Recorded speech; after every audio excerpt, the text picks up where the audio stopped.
పరిశుద్ధ గ్రంథంలో నుంచి లూకాసు వార్త 6వ అధ్యాయము, లూకాసు వార్త 6వ అధ్యాయము 21వ వాక్యాన్ని మనం చదువుదాం. లూకాసు వార్త 6వ అధ్యాయం 21వ వచనం. ఇప్పుడు ఆకలి గొనుచున్న మీరు ధన్యులు, మీరు తృప్తిపరచబడుదురు. ఇప్పుడు ఏడ్చుచున్న మీరు ధన్యులు, మీరు నవ్వుదురు. హల్లెలూయా. దేవుని నామానికి మహిమ కలుగును గాక. దేవుడు చెప్తున్నాడు, ఇప్పుడు ఏడ్చుచున్న మీరు ధన్యులు, మీరు నవ్వుదురు. ఆమేన్. మన జీవితంలో పలు పరిస్థితులు మనకు దుఃఖం కలుగజేస్తుంటాయి. మనము అనుకున్నవి నెరవేరినప్పుడు అది మన హృదయానికి గాయాన్ని కలుగజేస్తాయి. మరి మనము నమ్ముకున్న మనుషులు, ఆధారపడిన మనుషులు మన చేయి వీడ్చినప్పుడు, మనకు తోడుగా నిలబడినప్పుడు అది మనకు ఎంతో వేదనను, దుఃఖాన్ని పుట్టిస్తాయి. దేవుడు చెప్తున్నాడు, ఏడ్చే మీరు ధన్యులు, మిమ్మల్ని నేను నవ్వుతో నింపుతాను. మీరు నవ్వుతారు.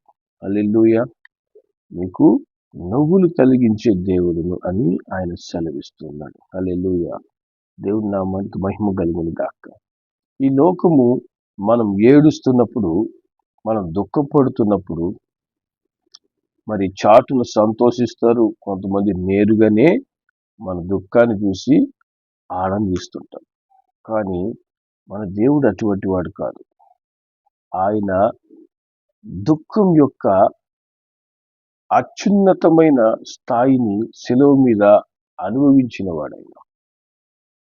దుఃఖం ఎంత భారమైనది, దుఃఖము ఎంత వేదనకరమైనదని మరి శిలువ మీద ఒంటరిగా ఆ వేదనను భరించిన దేవుడు ప్రభువైన యేసుక్రీస్తు. అందుకే మన దుఃఖమును తీసివేసే దేవుడు, దుఃఖం స్థానంలో నీకు నవ్వులు కలగజేసే దేవుడు ప్రభువైన యేసు. కాబట్టి ఈ దినము ఏ పరిస్థితిని బట్టి నీకు దుఃఖం కలిగినా ఆ దుఃఖాన్ని మనం ప్రభువు సన్నిధిలో చేరి ప్రభువు యొద్ద మనము ఆ దుఃఖం అంతటిని వెళ్ళబుచ్చినప్పుడు ఆ దుఃఖమును ఏం చేస్తాడంట? దేవుడు నవ్వుగా మారుస్తాడు. హల్లెలూయా. నవ్వుగా మారుస్తాడు. మరి యోహాను సువార్త 16వ అధ్యాయం, యోహాను సువార్త 16వ అధ్యాయము 22వ వచనం దేవుడు సెలవిస్తున్నాడు, అటువలే మీరును ఇప్పుడు దుఃఖపడుచున్నారు, కానీ మిమ్మును మరలా చూచెదను, అప్పుడు మీ హృదయం సంతోషించును. మీ సంతోషము ఎవడును మీ యొద్ద నుంచి తీసివేయలేడు. హల్లెలూయా. దేవుడిచ్చే సంతోషము శాశ్వతమైనది. లోకం ఇచ్చే సంతోషాలు అవి తాత్కాలికం. లోకం ఇచ్చే సంతోషము వాళ్ళు ఏదో మనకు కొంత సమయం సంతోషం కలిగించే విధంగా మనుషులు ప్రవర్తించవచ్చు, పరిస్థితులు ఆ విధంగా మనకు మారచ్చు. కానీ శాశ్వతమైన సంతోషం, ఎల్లప్పుడూ నీ హృదయము ఆనందంతో నింపగలిగిన వాడు, సంతోషంతో నీకు నవ్వు పుట్టించేవాడు ప్రభువైన యేసుక్రీస్తు. నీ పరిస్థితి ఎటువంటిదైనా కూడా, ఎంతో కాలంగా నువ్వు ప్రభు సన్నిధిలో దుఃఖపడుతున్నా, నీ పరిస్థితులు బట్టి భేదం చెందుతున్నా, నువ్వు నిజంగా ప్రభువునందు ఆధారపడినట్లయితే ఆయన మనకు నవ్వు పుట్టిస్తాడు. హల్లెలూయా. మరి పరిశుద్ధ గ్రంథంలో ఆది కాండంలో అబ్రహాంతో దేవుడు మాట్లాడతాడు. ఆది కాండము 17వ అధ్యాయము 3-4 వచనముల్లో దేవుడు చెప్తున్నాడు, అబ్రహాం సాగిలిపడి ఉండగా దేవుడు అతనితో మాట్లాడి, ఇదిగో నేను నియమించిన నా నిబంధన నీతో చేసి ఉన్నాను, నీవు అనేక జనములకు తండ్రి వగుదువు అంటున్నాడు. హల్లెలూయా. కాబట్టి దేవుడు చెప్తున్నాడు, అబ్రాహాము, నేను నీతో ఒక నిబంధన చేశాను, మరి నీకు అనేక జనములను ఇవ్వబోతున్నాను. మరి అబ్రహాము 99 ఏండ్ల వయసులో ఉన్నప్పుడు దేవుడు ఈ మాట చెప్తున్నాడు. మరి అప్పటి వరకు అబ్రహాము దేవుని సన్నిధిలో మరి దేవుడు ఇవ్వబోయే బిడ్డ కొరకు కనిపెడుతున్నాడు. ప్రభువు ఇస్తానని వాగ్దానం చేశాడని ప్రభు సన్నిధిలో కనిపెడుతున్నాడు. మనం కూడా ప్రభువు సన్నిధిలో కనిపెట్టాలి. నీ దుఃఖం ఏదైనా కూడా అది లోకంతో పంచుకోవడం కాదు, కానీ దేవునితో పంచుకోవాలి. దేవుని యొద్దకు నీ పరిస్థితిని తీసుకొని వచ్చి ప్రభువు యందు నిరీక్షణ ఉంచాలి. అబ్రహాం కూడా మరి దేవుడు వాగ్దానం చేశాడు, చేయలేదు, మరి దాన్ని వదిలివేస్తామనేది కాకుండా అతను ఎప్పుడు కూడా దేవుని సన్నిధిలో మరి కనబడువాడిగా, ప్రార్థించువాడిగా, దేవునితో బలమైన సహవాసం కలిగి ఉండగా దేవుడే ఆయనతో మాట్లాడి మరి నేను చేసిన నిబంధన ప్రకారం నేను ఆశీర్వదిస్తానంటున్నాడు. హల్లెలూయా. మరి దేవుడు చెప్పినటువంటి ఈ యొక్క మాటను బట్టి అబ్రహాం ఏం చేస్తాడంట? 17వ వచనం చెప్తుంది. ఆదికాండము 17వ అధ్యాయము 17వ వచనంలో, అప్పుడు అబ్రహాము సాగిలపడి నవ్వి, 100 వానికి సంతానం కలిగిన 99 ఏండ్ల శారా కనునా అని మనసులో అనుకునెను. హల్లెలూయా. కాబట్టి దేవుడిస్తున్నటువంటి వాగ్దానం, దేవుడిస్తున్నటువంటి ప్రవచనం మనకు ఎలా ఉంటుందంటే, ఈ దుఃఖం తొలగిపోద్దా, నా హృదయంలో ఉన్న బాధకు ఒక ముగింపు ఎలా ఉంటది, దేవుడైతే వాగ్దానం ఇస్తున్నాడు, అది నాకు నెరవేరుతుందా, పరిస్థితులు చూస్తే నాకు అనుకూలంగా కనపడడం లేదు, కానీ దేవుడు నేను ఇది చేస్తానంటున్నాడు, అది ఎలాంటి జరుగుతుంది. అబ్రహాం కూడా అలాగే అతనికి అనిపిస్తుందంట. నా వయసు చూస్తే 99 ఏళ్ళు అయిపోయింది, కానీ అది జరుగుతుందా అని చెప్పి అబ్రహాం ఏం చేస్తున్నాడు? నవ్వుతున్నాడు. అంటే ఏడవలేక నవ్వడం అనమాట. ఇది ఎట జరుగుతుందయ్యా, నువ్వైతే చెప్తున్నావు అని.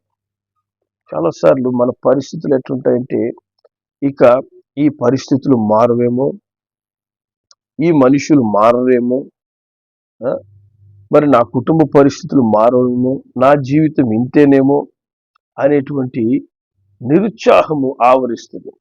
ఇప్పుడు అబ్రహాం కూడా ఆయన నవ్వు ఎట్లా ఉంటుందంటే ఒక నిరుత్సాహం నవ్వు. ఆయన ఏం జరుగుతుంది, అయిపోయింది, నా వయసు దాటిపోయింది, ఇది జరుగుతుందా. హల్లెలూయా. దేవుడు ఎప్పుడు కూడా వాగ్దానం ఇచ్చేటప్పుడు నీ శక్తి సామర్థ్యాలు చూసి నీకు వాగ్దానం ఇవ్వడు. దేవుడు ఎప్పుడు కూడా నీ పరిస్థితులు చూసి నీకు దేవుడు వాగ్దానం ఇవ్వడు, కానీ దేవుని సామర్థ్యాన్ని చూసి ఆయన నీకు వాగ్దానం ఇస్తాడు. దేవుడు మనకు ఒక వాగ్దానం ఇస్తున్నాడు అంటే దానికి తగిన సమృద్ధైన కృపను మనకి ఇచ్చి మరి వాగ్దానం చేస్తాడు ఆయన. హల్లెలూయా. నేను ఈ పని నీ జీవితంలో చేయబోతున్నాను అని దేవుడు చెప్పాడు అని అంటే దానికి తగిన విధంగా అన్ని పరిస్థితులు మార్చి ఆశీర్వాదం నీ జీవితంలో కలగజేస్తాడు. హల్లెలూయా. నీ సామర్థ్యాన్ని బట్టి, నీ శక్తిని బట్టి, నీ జ్ఞానాన్ని బట్టి దేవుడు ఎప్పుడు కూడా ఒక వాగ్దానాన్ని బట్టి. అబ్రహాం జీవితంలో, శారా జీవితంలో అది జరుగుతుంది. వాళ్ళ యొక్క శక్తి సామర్థ్యాలు బట్టి దేవుడు వారికి ఆ వాగ్దానం ఇవ్వడం లేదు. దేవుని యొక్క సామర్థ్యం, దేవునికి సమస్తము సాధ్యము అని వాళ్ళు తెలుసుకున్న రీతిగా ఆ కార్యం చేస్తున్నప్పుడు మరి అబ్రహాంకి నవ్వు కలుగుతుందంట. ఏంటి ప్రభువా, ఇది మీరు చెప్తున్నారు, కానీ నాకైతే అసాధ్యం, ఇది నాకైతే జరగదు. హల్లెలూయా. దేవుడు చేసే కార్యాలు కొన్నిసార్లు మనకు ఆశ్చర్యపు నవ్వును కలగజేస్తాయి, నిరుత్సాహపు నవ్వును కలగజేస్తాయి, కానీ ప్రభువు మీద మనం ఆధారపడి ముందుకు నడవాల్సిన వారమై ఉన్నాం. అలాగే మరి 18వ అధ్యాయము 10వ వచనం నుంచి, ఆదికాండం 18వ అధ్యాయం 10 నుంచి 12 వరకు మనం చదివితే, ఇక్కడ దేవుడు మరొకసారి అబ్రహాంను దర్శించాడు. ఆయన చెప్తున్నాడు, మీదటికి ఈ కాలమున నీ యొద్దకు నిశ్చయంగా మరలా వస్తాను, అప్పుడు నీ భార్య అయిన శారాకు ఒక కుమారుడు కలుగునని చెప్పాను. శారా ఆయన వెనక నుండిన గుడారపు ద్వారం ముందు వినుచుండరు. అబ్రహామును శారాయును బహుకాలం గడిచిన వృద్ధులై ఉండి స్త్రీ ధర్మం శారాకు నిలిచిపోయిన గనుక శారా, నేను బలము ఉడిగిన దాననైనా తరువాత నాకు సుఖం కలుగునా నా యజమానుడు వృద్ధుడై ఉన్నాడు కదా అని తనలో నవ్వుకొనెను. హల్లెలూయా. దేవుడి నామానికి మహిమ కలుగును గాక. దేవుడు చెప్పే వాగ్దానాలు ఎట్లా ఉన్నాయంటే వాళ్ళకి నవ్వు కలుగజేస్తున్నాయి. దేవుడు ఏంటి ఈ మాట చెప్తున్నాడు? మా ఆయనకు 100 సంవత్సరాల వయసు వచ్చేస్తుంది, నాకు 90 ఏళ్ళ వయసు వచ్చేస్తుంది. దేవుడు చెప్తున్నాడు, మరి ఈసారి మరలా నేను నీ దగ్గరకు వచ్చేసరికల్లా నీ చేతిలో, నీ భార్య చేతిలో బిడ్డ ఉంటాడు, నేను ఒక కుమారుని ఇవ్వబోతున్నాను. హల్లెలూయా. ఇది ఎలా సాధ్యం, ఇది ఎలా జరుగుతుంది అనేటువంటి నవ్వు ఆమెలోంచి పుడుతుందంట. అవిశ్వాసపు నవ్వు. ఇది ఎలా సాధ్యమయ్యా, ఇది ఎట్ట జరుగుతుంది? దేవుడు బెల చెప్తున్నాడే. హల్లెలూయా. చాలాసార్లు మనకు కూడా పరిస్థితులు, మరి దేవుడు వాగ్దానం ఇచ్చినా మరి నెరవేరని పరిస్థితులు వస్తున్నప్పుడు మనకు కూడా ఏంటంటే మరి అవిశ్వాసం పెరిగిపోతుంది. అవిశ్వాసంతో ఎక్కడ జరుగుతుంది అనేటువంటి ఒక భావన మనలోకి వస్తూ ఉంటుంది. అందుకే ఇక్కడ కూడా ఆమెకు అటువంటి నవ్వు కలిగిందంట. మరి దేవుడు చెప్తాడు, ఏడ్చుచున్న మీరు ధన్యులు, మీరు నవ్వుతారు. హల్లెలూయా. మరి దేవుడు మనల్ని ధన్యులుగా చూస్తున్నాడు. ఎవరైతే నిజముగా దేవుని సన్నిధిలో కన్నీరు కారుస్తారో, నిజంగా దేవుని సన్నిధిలో వారి పరిస్థితిని బట్టి ఏడ్చే అనుభవం ఉంటుందో వారు, దేవుడు అంటున్నాడు, మీరు ధన్యులు. ధన్యులు అంటే ఏంటి? మీరు దీవించబడిన వాళ్ళు, దేవుని ద్వారా ఆశీర్వదించబడిన వాళ్ళు.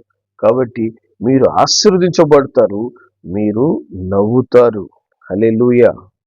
దేవుడు అబ్రాహాం యొక్క ప్రార్థన జీవితం తెలుసు.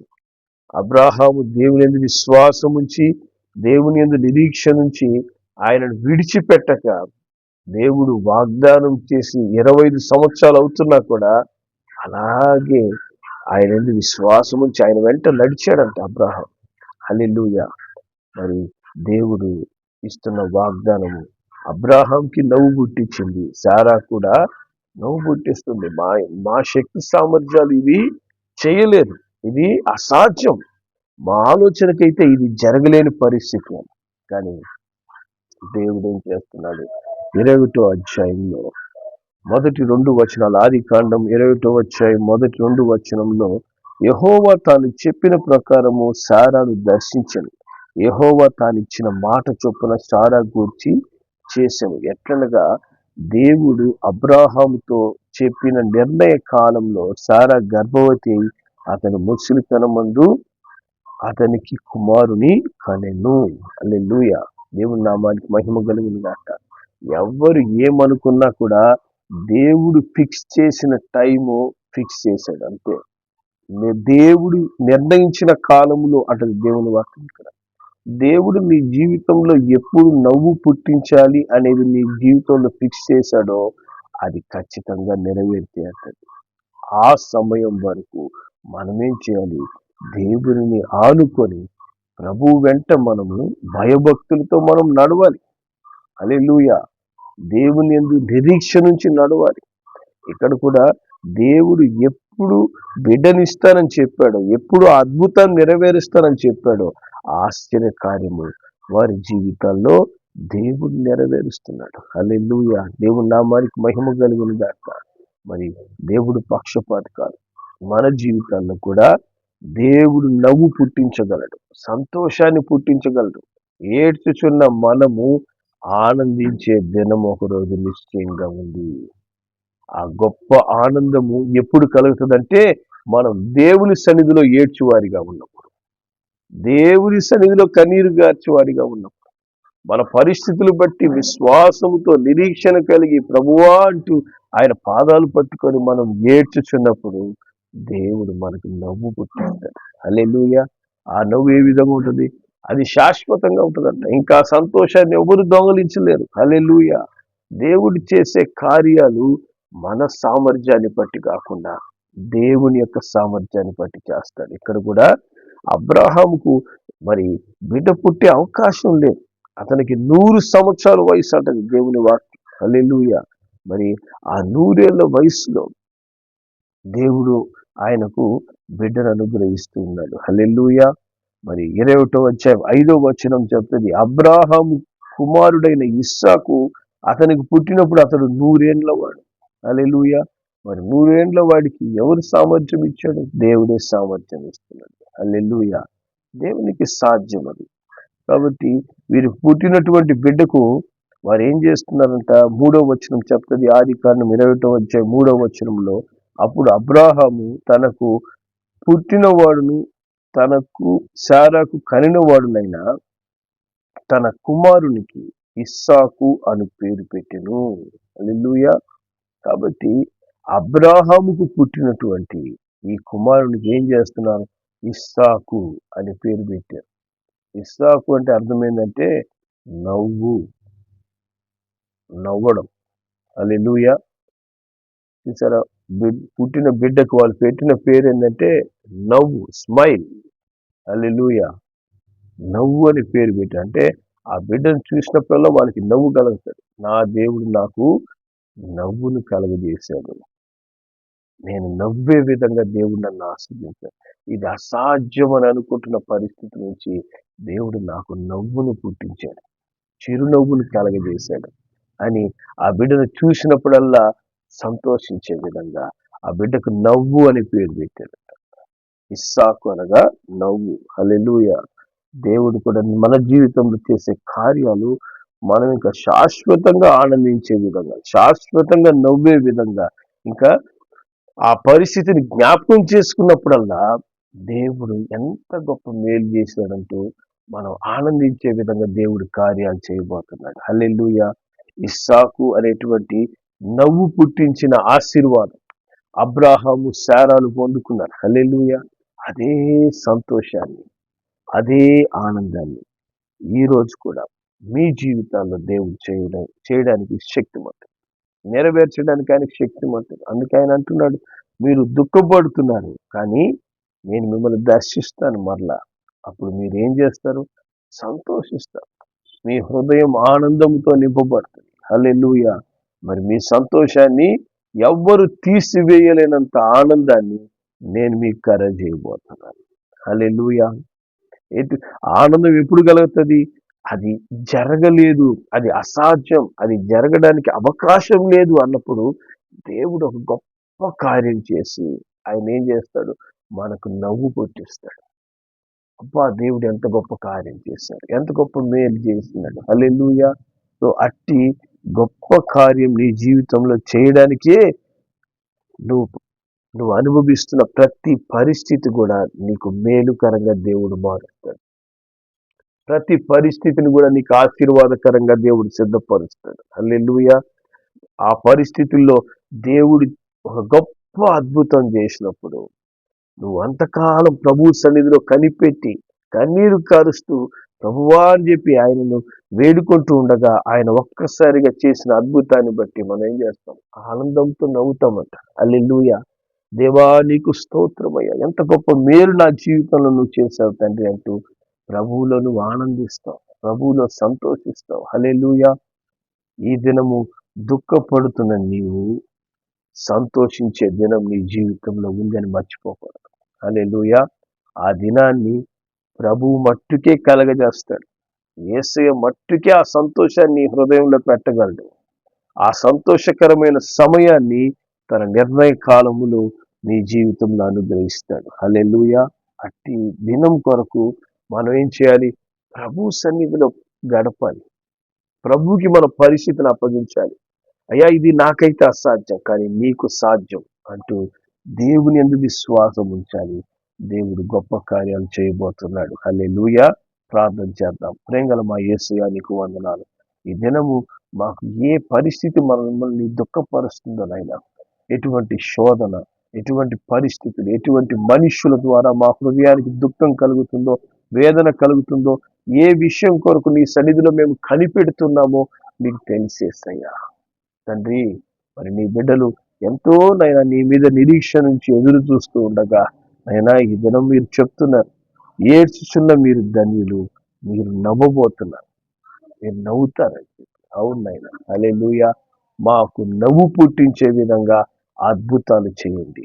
ఆశ్చర్య కార్యాలు చేయండి అయినా అట్టి అద్భుతాలు మేము పొందుకొని అయినా ఇది ఎట్లా జరిగిందని ఆనందంతో మేము నవ్వి నిన్ను స్తుతించే కృప దయచేయండి తండ్రి. అబ్రహాము శారలకు నవ్వు అనేటువంటి ఇస్సాకుని మీరు దయచేసినట్లు అయినా మా జీవితాల్లో కూడా శ్రేష్టమైన ఆశీర్వాదాలు కుమ్మరించి అయినా తండ్రి నీ సాక్షులుగా తండ్రి మేము ప్రభువులో ఆనందించేవారిగా ఆ సంతోషం మీకు ఎప్పుడు ఎవరు దొంగలించినంత ఆనందంతో మమ్మల్ని నింపి నడిపించమని ఆశీర్వదించమని యేసు నామములో ప్రార్థిస్తున్నాం తండ్రి. ఆమేన్.